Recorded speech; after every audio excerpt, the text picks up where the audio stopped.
And so I want to argue that the protection of children in society is performative. It's performative because it does not include all children. And this is the thing with childhood. It's exclusive. Who even gets to be a child? Hi friends!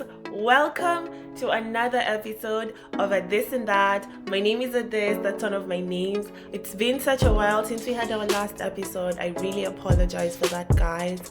But I'm back, so please get back into the groove, listen, subscribe, share, because we are so back. I am so excited about today's topic because it's a conversation that involves each and every one of us. And the topic of today is drum rolls. Okay, we are going to be talking about children. Okay, so I do not have children at this point in my life, but as a former and arguably current child, I have a perspective, and each of us has been there. We've all been children. You're either a child, you have been a child, you have a child, or you're gonna have a child, or you know a child. Childhood is an integral part of life. It's literally the first part of everybody's life.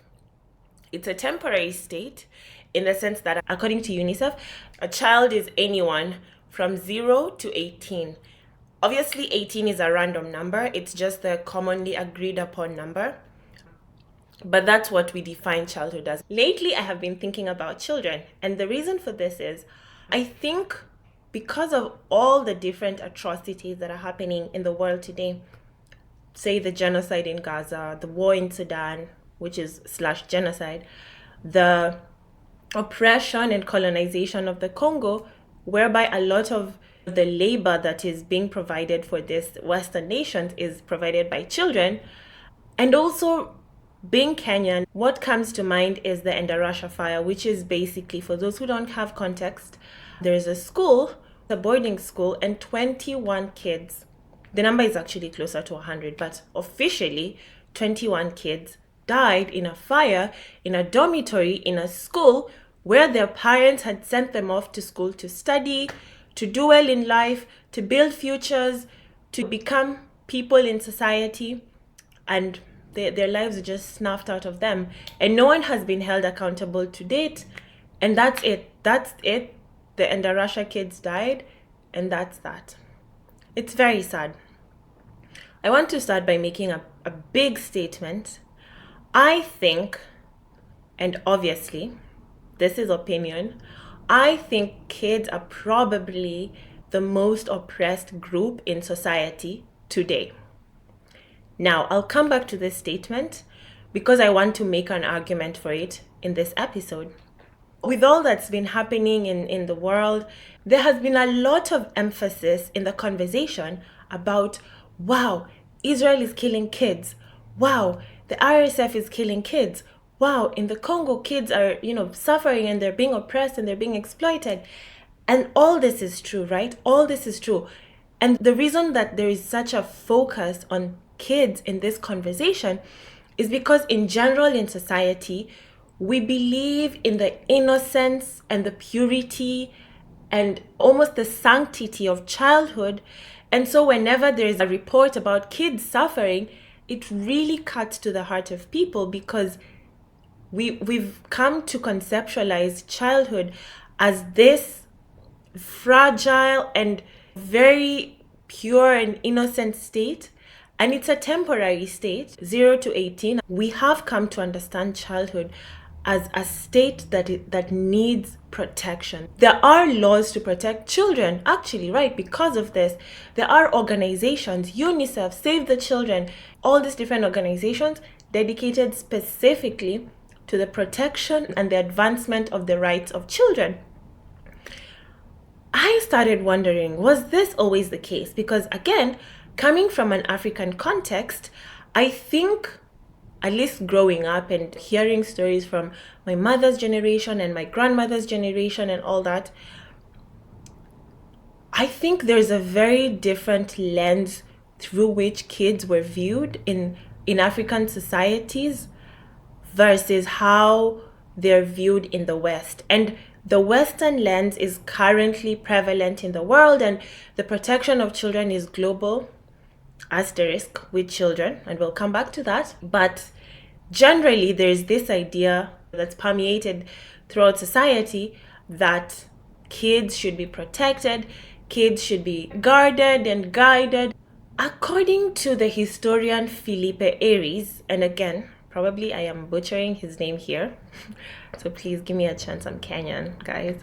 This was not always the case. In fact, he says that in the past, pre-industrialization that is, because again, we have to view everything from a Western lens, and so this is industrialization in Europe at the time, or in the West in general. Pre-industrialization, kids were not like a protected class.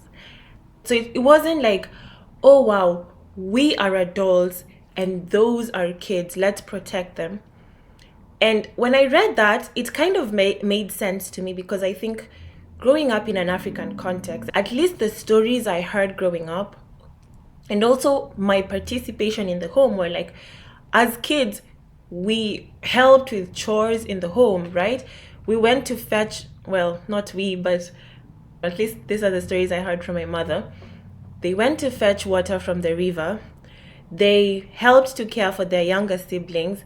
They did things in the house here and there and everywhere. And now I think that is not so much seen as normal or seen as typical, because there are more protections, as there should be, of what constitutes what is appropriate for children versus what is not.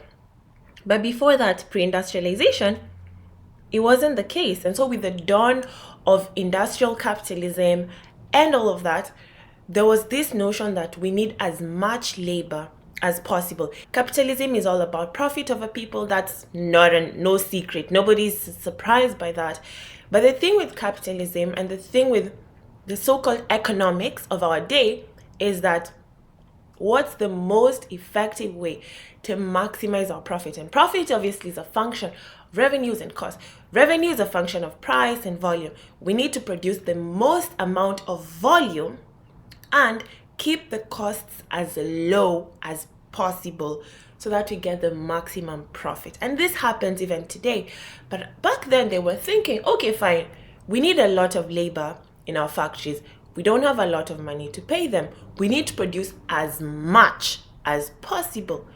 Where are those kids, by the way? They're just running around. What are they doing? Get their asses here. We need them to work in the factories. And so that was technically obviously this is an oversimplification, but that was technically the dawn of using child labor.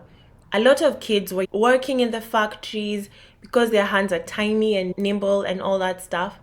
And at the time was when people were like, wait a minute, these are little people. We kind of need to protect them and do something. I think in African contexts before, childhood itself was viewed as a rite of passage. You start as a child, and then you become a teenager, and then you become a married adult, and then you become an elder, and then an ancestor. It's just a stage. Essentially, childhood was almost seen as pre-adulthood. So we need to instill in you all the ideas and all the values and all the morals and teachings of what it means to be an adult, because you're headed there. This is just a stage, but it doesn't mean you can't help with cooking.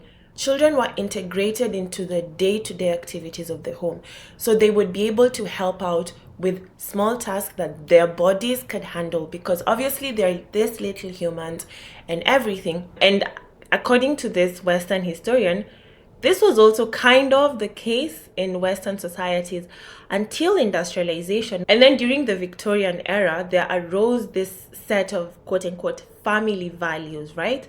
Like, you know, the woman, traditional in the house, taking care of the kids, innocent, pure, and they need to be protected. And this just led to the development of child protection laws. And I think that while the Western theorization of kids as needing protection, this innocent, fragile class of people it started for a good reason, because kids were working in the factories, and that hasn't stopped today. Child labor is in full effect. It's just, where is it, right? So the reason children are protected in society is because there's an assumed innocence that is inherent to children. And so that means they're so young, they know nothing, they deserve everything. But while the West purports to be the beacon of democracy and human rights and of morality, I think there was basically a transfer of labor from Western children to children in the global South, because Western corporations have no problem going to the Congo and being like, okay, we need miners. Ooh. Well, we need miners. I mean, people who can mine, but they happen to be miners as well. Damn. This is not funny. They go to the Congo and they're like, we need miners.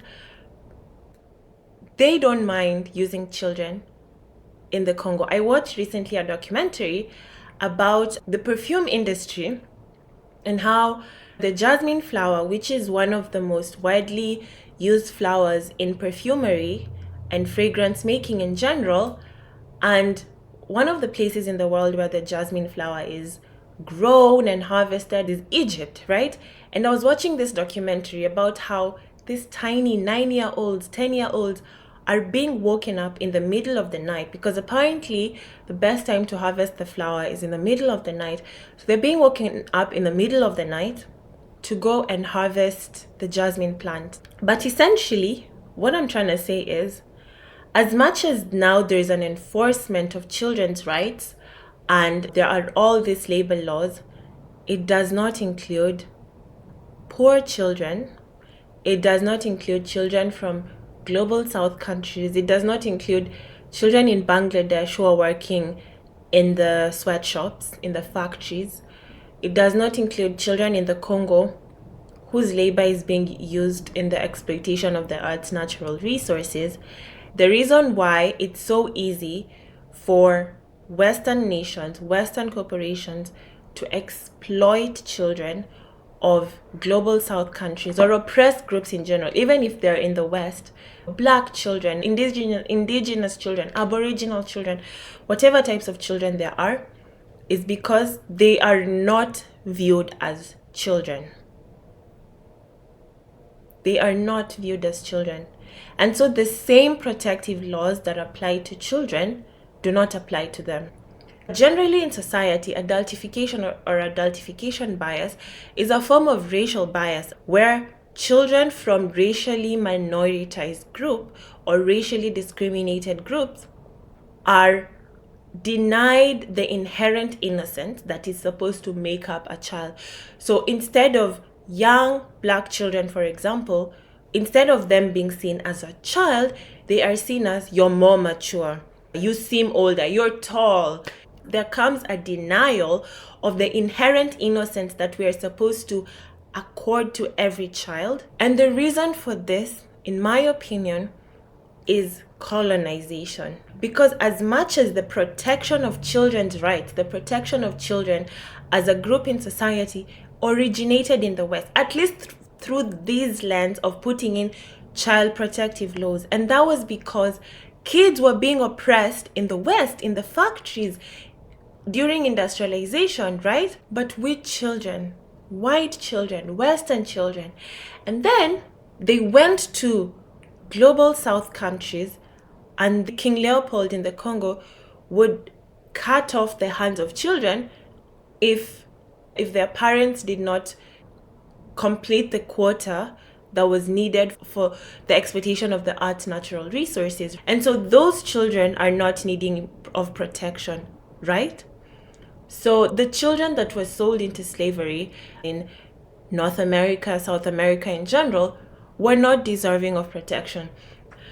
And so I want to argue that the protection of children in society is performative. It's performative because it does not include all children.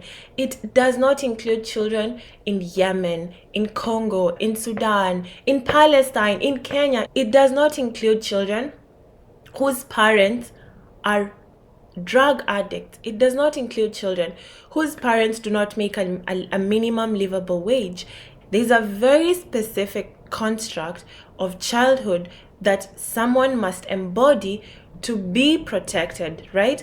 They must not be from a cheap labor community, because what the hell, if employing young girls in Bangladesh in sweatshops is cheap, what we gonna do? That's where the money is. It's economics, baby. Demand, supply. But that means we're not actually protecting children. It means we're just furthering colonialism, but we're doing it on the backs of children in the global south. And this is the thing with childhood. It's exclusive. Who even gets to be a child? If you're a child from a poor community, your experience of childhood, it means you have to do hard labor just like the rest of your family. It means you have to be parentified in the home and to take care of your young siblings, even though you don't understand what that means. And the reason I say children are the most oppressed class in society, there is so much oppression in society, but the reason I say children, and I mean children from marginalized communities, children who are Black, children who are indigenous, children who are from the global south, children who are disabled, children who, all these groups of marginalized people, is because children from those groups are dehumanized. They are not seen the same as children from privileged groups. And obviously, it doesn't mean that only children who are from these marginalized groups actually suffer. A lot of adults are dealing with a lot of traumas and a lot of issues because of experiences they had in childhood. So even the child born in wealth can have a lot of trauma, because I don't think as a society we are taught and well equipped what it means to raise children. And obviously that's a bold statement coming from a childless person, but I think we don't realize as a society that being a child means learning for the first time to exist, to live. We expect so much from children. We punish children for making mistakes because we think that if we punish them, it will deter them from making those mistakes. I think as adults, we often forget that being a child means having no idea what's going on. See, I myself am an adult. I'm in my mid-20s and we haven't figured it out at our big age. We haven't figured it out, let alone a child. A child definitely hasn't figured it out. They just arrived. They just got here. But we expect so much from children. So you find that a child goes and licks sugar because that's their predisposition. They're seeking pleasure or something, and then they're beaten for it. Like, what does that even mean? Imagine being a child, and you can all imagine. Like, I actually don't remember my thoughts as a 3-year-old, to be fair. I don't know if I had thoughts, probably. But imagine you're there, you're like, oh, that looks interesting. I will follow my human urge and go and seek it out. Yum. And then, twah, you're slapped. Like, whoa, what is going on right now? It's so, even barring all the commentary on oppression and dehumanization and exploitation of kids, which is genuinely a valid point, I think we just don't know what it means to raise kids. And to no one's fault, like, even being a parent is I mean, when you've been a parent for a while, I guess you kind of get the hang of it. But usually it's like, okay, so there's this tiny human in my house. Now what? I can only imagine. It's scary. Imagine just being here, trying to exist, trying to learn your surrounding and understand, like, wait, how come when mom was standing here and then she went there and I didn't see her anymore? What just happened? They have no idea what's going on. But we punish kids and we shout at kids and we tell them they're not good enough because we are frustrated, because something happened at work that messed up our mood, or I don't know, we're going through a breakup, or a friend betrayed us. And so imagine how it is for the child. They have no idea what's going on. But that's the thing. They have no autonomy. They're not equipped and able to determine for themselves what they're supposed to do because they have no idea what they're supposed to do. I say this as somebody who's been like healing my inner child and trying to do those things for my inner child that I probably didn't have the chance to do when I was an outer child. Now it's inside. Too late, girl.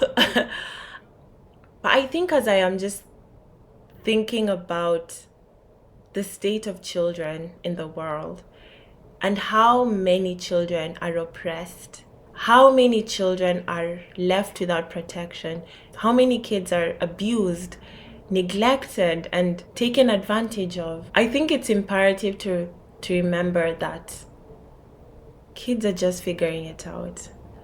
And I actually believe that kids are the business of everybody.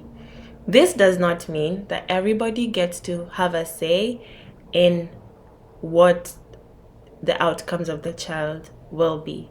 For sure, the parents who are in charge of the child take precedence in terms of determining what the outcomes of that child will be. But I think it's everyone's business to protect kids in society. I think it's everyone's business to call out the exploitation of children, to contribute to a society where every child can thrive, every child can have a future, every child can have hope and dreams. Every child deserves that. Because everyone is a child. Everyone was a child. Childhood is mandatory. And so the protection of children is crucial to the functioning of society. But I'm just thinking about these things. What are your thoughts on it? Children in all societies everywhere are suffering. I think the emphasis on children's rights is important because with the dawn of industrialization and capitalism, there emerged a lot of abuse and exploitation of children. And at the same time, I think those protections have been largely applied to white children or children who are privileged, whether it's class privilege or in whatever society, it's the privileged children who are able to enjoy those rights. And what about the children of color, children who are indigenous, black, poor children, disabled children? What happens to them? Let me know your thoughts. And please, if you haven't yet, please subscribe, please like, please share, please comment. I will see you in the next one.